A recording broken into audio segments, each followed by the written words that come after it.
প্রভু যীশু খ্রিস্টের মিষ্টি মধুর নামে আপনাদের জয় যিশু। এভরিডেস ব্লেসিং চ্যানেলে সকলকে স্বাগত জানাই। আজ আমি আপনাদের নবী দানিয়েলের বিষয়ে বলবো। এর বর্ণনা নবী দানিয়েলের পুস্তক 6 অধ্যায়ে লেখা আছে। এটা হলো সেই সময়ের ঘটনা যখন বাবিলে রাজা দারিয়াবস রাজত্ব করছিলেন। তিনি তার রাজ্যের সমস্ত প্রদেশে 120 জন শাসনকর্তা নিযুক্ত করেছিলেন এবং 120 জন শাসনকর্তার উপরে 3 জন রাজপরিচালক নিযুক্ত করলেন। সেই 3 জনের মধ্যে দানিয়েল ছিলেন একজন। রাজা দারিয়াবস দানিয়েলকে খুবই পছন্দ করতেন, কারণ দানিয়েল ছিলেন দয়ালু এবং বুদ্ধিমান। তিনি সততার সাথে তার কাজের দায়িত্ব পালন করতেন। এই জন্য রাজা চিন্তা করলেন তার গোটা রাজ্যের ভার দানিয়েলকে দেবেন। কিন্তু রাজার অন্য কর্মচারীরা রাজার এই বিচারে একমত ছিলেন না, কারণ তারা দানিয়েলকে সহ্য করতে পারতেন না। এই কারণে তারা দানিয়েলের দোষ ধরবার চেষ্টা করতে লাগলেন। কিন্তু দানিয়েল তার কাজে বিশ্বস্ত ছিলেন। এই কারণে তারা দানিয়েলের কোনো দোষ খুঁজে পেলেন না। প্রিয় বন্ধুগণ, এখানে আমরা দেখতে পাই যে দানিয়েল একজন ঈশ্বর ভয়শীল ব্যক্তি ছিলেন, আর তাই তিনি তার কাজে বিশ্বস্ত ছিলেন। তিনি তার কাজের দায়িত্ব সততার সাথে পালন করতেন। তাই ঈশ্বর তার কাজে আশীর্বাদ করেছেন এবং তার কাজের জন্য রাজাও তার উপর খুব সন্তুষ্ট ছিলেন। প্রিয় বন্ধুগণ, হয়তো আপনারা প্রত্যেকে বিভিন্ন জায়গায় বিভিন্ন রকমের কাজ করেন। আমি আপনাদের প্রত্যেকজনকে বলতে চাই, আপনারা নিজের নিজের কাজে সৎ থাকুন, যেমন দানিয়েল ছিলেন। রাজা দানিয়েলের সততা এবং বুদ্ধি দেখে দানিয়েলকে রাজা তার রাজ্যের ভার দেবেন বলে সিদ্ধান্ত নিয়েছিলেন। কিন্তু দানিয়েল ঈশ্বরকে ভয় করতেন, আর তাই দানিয়েল তার কাজে বিশ্বস্ত ছিলেন। এই জন্য ঈশ্বর রাজার মাধ্যমে দানিয়েলকে আশীর্বাদ করলেন। সেরকম প্রিয় বন্ধুগণ, আপনিও ঈশ্বর ভয়ে সততা ও বিশ্বস্ততার সাথে কাজ করে যান, তাহলে ঈশ্বর আপনাকেও আপনার কাজে আশীর্বাদ করবেন। ঈশ্বর আপনাকে উন্নত করবেন। হয়তো আপনার উন্নতি দেখে অনেকে আপনাকে হিংসা করবে এবং আপনাকে নিচে নামানোর চেষ্টা করবে। আপনার উন্নতিতে বাধা হয়ে দাঁড়াবে, আপনার কাজের ক্ষতি করবে, আপনার দোষ খুঁজে বের করার চেষ্টা করবে, যেন আপনি এগিয়ে যেতে না পারেন, যেমন রাজার কর্মচারীরা দানিয়েলের সাথে করেছিলেন। কিন্তু আপনাকে আপনার কাজে সৎ থাকতে হবে। লোকে আপনাকে হিংসা করতে পারে, আপনাকে নিচে নামাতে পারে, আপনার দোষ ধরতে পারে, কিন্তু আপনাকে বিশ্বাস রাখতে হবে একমাত্র ঈশ্বর আপনাকে উন্নত করবেন। তিনি কখনো আপনাকে অবনত করবেন না। এরপর আমরা দেখতে পাই, প্রিয় বন্ধুগণ, যখন রাজার কর্মচারীরা দানিয়েলের কোনো দোষ খুঁজে পেলেন না, তখন তারা রাজাকে বললেন, মহারাজ যেন একটা কড়া হুকুম জারি করেন। সেই হুকুম হলো, এর পরের 30 দিন যদি কেউ আপনি ছাড়া কোনো দেবতা বা মানুষের কাছে প্রার্থনা করে, তবে তাকে সিংহের গর্তে ফেলে দেওয়া হবে। কারণ তারা জানতেন যে দানিয়েল একমাত্র ইসরায়েলের ঈশ্বর ছাড়া আর কারো কাছে প্রার্থনা করে না। আর দিনে 3 বার দানিয়েল ঈশ্বরের কাছে প্রার্থনা করতেন।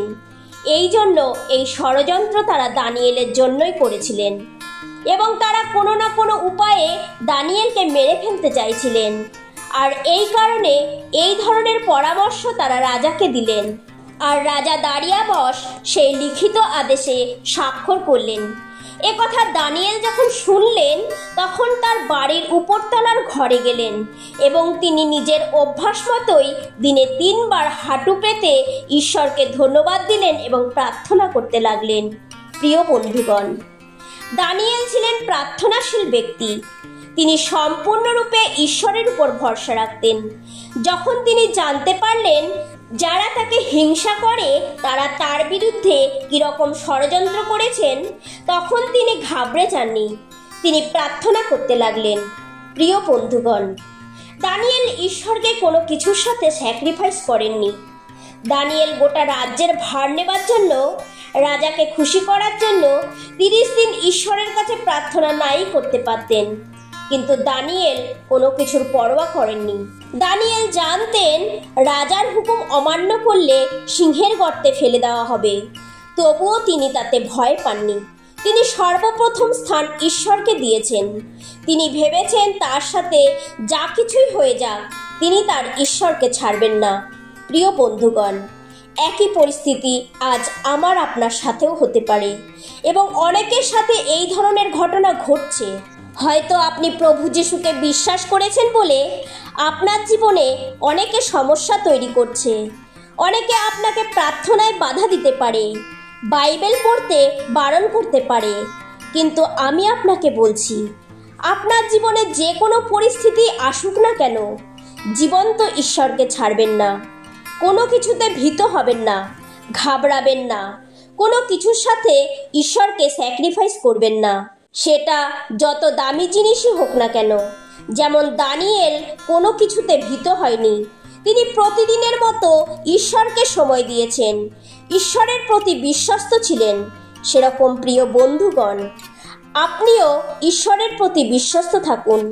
দানিয়েলের মতো প্রার্থনায় সময় কাটান। তিনি আপনাকে কখনো ছাড়বেন না, তিনি আপনাকে সর্বদা রক্ষা করবেন। প্রিয় বন্ধুগণ, এরপর আমরা দেখতে পাই দানিয়েল যখন তার অভ্যাস মতন তার বাড়ির উপরের তলার ঘরে, যে ঘরের জানালা জেরুজালেমের দিকে খোলা ছিল, সেখানে তিনি প্রার্থনা করছিলেন। তখন রাজার কর্মচারীরা দল বেঁধে সেখানে গিয়ে দানিয়েলকে ঈশ্বরের কাছে প্রার্থনা করতে দেখলেন এবং একথা রাজার কাছে গিয়ে বলে দিলেন। এবং রাজাকে বললেন, মহারাজ, আপনি কি এই হুকুম জারি করেননি যে 30 দিনের মধ্যে যদি কেউ আপনি ছাড়া কোনো দেবতা বা মানুষের কাছে প্রার্থনা করে তবে তাকে সিংহের গর্তে ফেলে দেওয়া হবে? তখন রাজা বললেন, হ্যাঁ, মাদীয় ও পারসিকদের আইন অনুসারে এই হুকুম স্থির আছে। তখন তারা রাজাকে বললেন, আপনার এই হুকুমে দানিয়েল কান দেয় না। সে এখনো দিনে 3 বার তার ঈশ্বরের কাছে প্রার্থনা করে। রাজা এই কথা শুনে খুবই দুঃখিত হলেন, কারণ রাজা দানিয়েলকে খুবই পছন্দ করতেন। এই জন্য তিনি দানিয়েলকে রক্ষা করবার জন্য নানাভাবে চেষ্টা করতে লাগলেন। কিন্তু সেই কর্মচারীরা গিয়ে রাজাকে বললেন, হে মহারাজ, আপনি মনে রাখবেন যে মাদীয় ও পারসিকদের আইন অনুসারে রাজা যে হুকুম জারি করেন তা আর বদলানো যায় না। শেষে রাজা অত্যন্ত দুঃখের সাথে আদেশ দিলেন দানিয়েলকে সিংহের গর্তে ফেলে দেওয়ার জন্য। তখন রাজা দানিয়েলকে বললেন, তুমি সবসময় যা সেবা করো সেই ঈশ্বরই তোমাকে রক্ষা করবেন। তারপর সেই কর্মচারীরা দানিয়েলকে নিয়ে এসে সিংহের গর্তে ফেলে দিলেন এবং একটা পাথর এনে সেই গর্তের মুখে চাপা দিয়ে দিলেন। আর রাজা তার আংটি দিয়ে সেটা সিলমোহর করে দিলেন, যাতে দানিয়েলের জন্য অন্য কোনো ব্যবস্থা করা না যায়। পরে রাজা রাজবাড়িতে ফিরে গেলেন।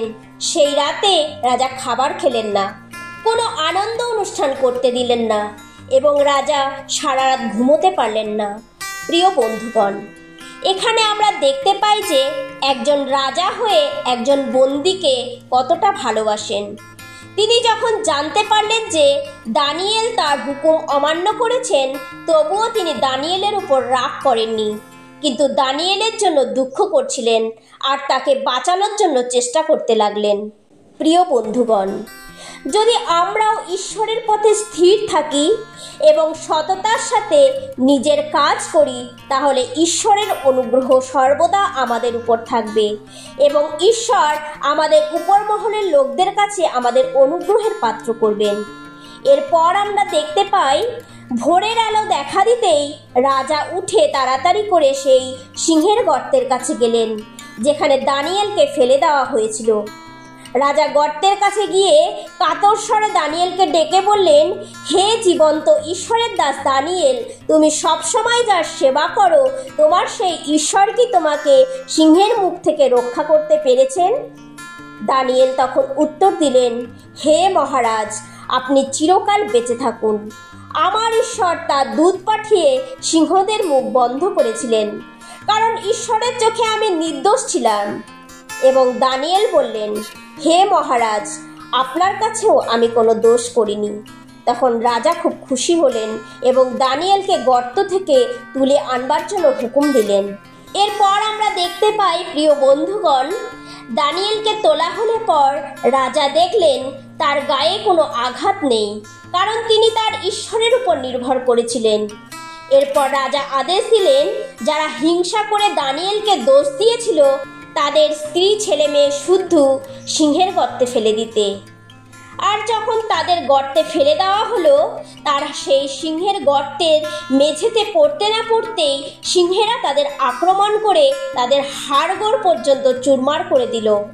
এরপর রাজা তার রাজ্যের সমস্ত জায়গায় আদেশ দিলেন যে সমস্ত লোক যেন দানিয়েলের ঈশ্বরকে ভয় ও ভক্তি করে, কারণ তিনিই জীবন্ত ঈশ্বর ও চিরকাল স্থায়ী। তার কর্তৃত্ব কখনো শেষ হবে না। তিনি রক্ষাকর্তা ও উদ্ধারকর্তা, কারণ দানিয়েলকে সিংহের হাত থেকে তিনি রক্ষা করেছেন। তিনি আকাশে ও পৃথিবীতে চিহ্ন হিসেবে নানা আশ্চর্য কাজ করেন। এভাবে ঈশ্বর দানিয়েলের দ্বারা দারিয়াবাস রাজার সময়ে তার মহিমা প্রকাশ করলেন। প্রিয় বন্ধুগণ, আমাদের ঈশ্বর হলেন সত্য এবং জীবন্ত। আমরা বাইবেলে দেখতে পাই যে ঈশ্বর ছাড়া কেউই মহৎ মহৎ কাজ করতে পারেন না। প্রিয় বন্ধুগণ, এই কাহিনীতে আমরা দেখতে পাই দানিয়েল ঈশ্বরকে প্রেম করতেন আর ঈশ্বরকে সর্বদা প্রথম স্থান দিতেন এবং প্রার্থনাশীল ব্যক্তি ছিলেন দানিয়েল। তিনি রাজার আদেশে ভয় পাননি। তিনি ঈশ্বরের কাছে প্রার্থনা করতে ছেড়ে দেননি। প্রিয় বন্ধুগণ, এর সাথে আমি আপনাকে বলতে চাই যে যদি আমাদের শত্রুরা আমাদের বিরুদ্ধে কোনো ষড়যন্ত্র করে থাকে, আমাদের বিপদে ফেলার চেষ্টা করে, তাহলে আমরা যেন ঘাবড়ে না যাই। যখন দানিয়েলকে সিংহের গর্তে ফেলে দেওয়া হয়েছিল, দানিয়েল ঘাবড়ে যায়নি, কারণ তার সম্পূর্ণভাবে ঈশ্বরের উপর ভরসা ছিল। সেরকম প্রিয় বন্ধুগণ, আমাদের সংকটের সময় সম্পূর্ণভাবে ঈশ্বরের উপরে ভরসা রাখা উচিত। ঈশ্বর যেমন দানিয়েলকে সিংহের হাত থেকে রক্ষা করেছিল, সেরকম তিনি আমাদেরও সংকটের সময় রক্ষা করবেন। এবং আরেকটি বিষয় আমি আপনাকে বলতে চাই যে প্রত্যেক ঘটনার পিছনে ঈশ্বরের কোনো পরিকল্পনা থাকে। হয়তো এমন কোনো ঘটনা আমাদের জীবনে আসে যা আমরা খারাপ মনে করি, কিন্তু তার পিছনে ঈশ্বরের উত্তম পরিকল্পনা আমরা বুঝতে পারি না। যেমন দানিয়েল একজন প্রার্থনাশীল ব্যক্তি ছিলেন, তবুও তার জীবনে এক পরীক্ষা নেমে এলো, কিন্তু দানিয়েল সেই পরীক্ষায় উত্তীর্ণ হলেন এবং ঈশ্বরের আশীর্বাদ সেই গোটা দেশের উপর নেমে এলো। ঈশ্বরের আশ্চর্য কাজ দেখে রাজাও ঈশ্বরকে বিশ্বাস করলেন এবং তার প্রশংসা করলেন, আর সমস্ত জায়গার লোকদের আদেশ করলেন যেন সবাই দানিয়েলের ঈশ্বরকে মানে। প্রিয় বন্ধুগণ, একই রূপে যখন আমরা পরীক্ষায় পড়ি, যেন সেই সময় ভয় না পাই, চিন্তা না করি। মনে রাখবেন, তার পিছনে ঈশ্বরের কোনো উত্তম পরিকল্পনা রয়েছে। ঈশ্বর আরও বড় কোনো আশীর্বাদ দিতে চলেছেন। এই বাক্যের দ্বারা ঈশ্বর সকলকে আশীর্বাদ করুন। আসুন প্রার্থনা করি। হে স্বর্গের জীবন্ত পিতা, তোমায় ধন্যবাদ আজকের দিনের জন্য। আজকের এই বাক্যে সকলকে আশীর্বাদ করো, যেন যে কোনো পরিস্থিতিতে তারা তোমাতে স্থির থাকতে পারে। এই প্রার্থনা পিতা তোমার পুত্র প্রভু যীশু খ্রিস্টের নামে চাই। আমেন।